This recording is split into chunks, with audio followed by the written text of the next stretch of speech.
My name is Ibrahim Sadiq, aka Poet. It's the acronym, stands for Putting Out Eternal Thoughts. I'm an artist, activist, educator. I run a grassroots arts program called the Free Art Project. The Free Art Project is a series of events, showcases, open mics, and writing workshops. Well, all different types of artistic workshops, but mainly writing workshops, spoken word based, and we teach in different venues for the youth.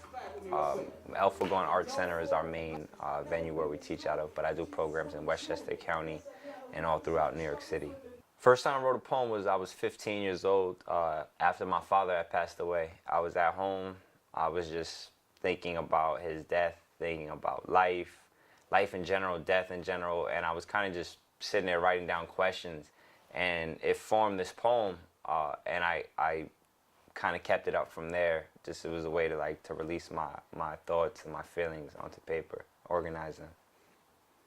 I was actually homeless for like 2 years before I came to the city. I left my family's house probably was like 19 years old. During that time I hadn't written a poem in a while, and the first time I actually got to sit down and write in over like a year or so was when I got to the Bronx, and I was able to kind of like settle and think of everything that happened before then and kind of narrate that, and that was like inspired a lot of my work to come from there. I want to create this art program that will eventually serve as a curriculum for the schools, you know, and I think we too often teach kids what to think and not how to think, and not to process the information for themselves and come up with their own ideas. We sort of give them opinions and stuff like that. So I want to create this center.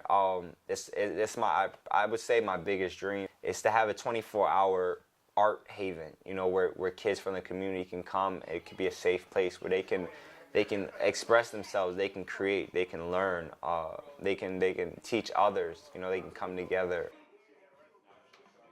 I met a artist when I first started doing poetry in the city. He would get donations, and I'm like, people give you money for poetry on the train? So I didn't really believe it, so I went with him, we performed a couple of times, and I really saw the feedback and like how welcoming the crowd was, you know, how people wanted to hear these things. I mean, every so often you get somebody that's cranky and doesn't want to hear it, but for the most part, people like said we were changing their day. So I started going back out to the trains to kind of challenge myself to perform in front of people, you know, because it's one thing performing in front of a crowd of people that are coming to see your show, you know, they already know that you're going to do this, but to step out in front of a bunch of strangers that have no idea what's coming, it is a way to challenge myself, you know, and also to spread my art, because I write for people to hear these messages that I want to convey.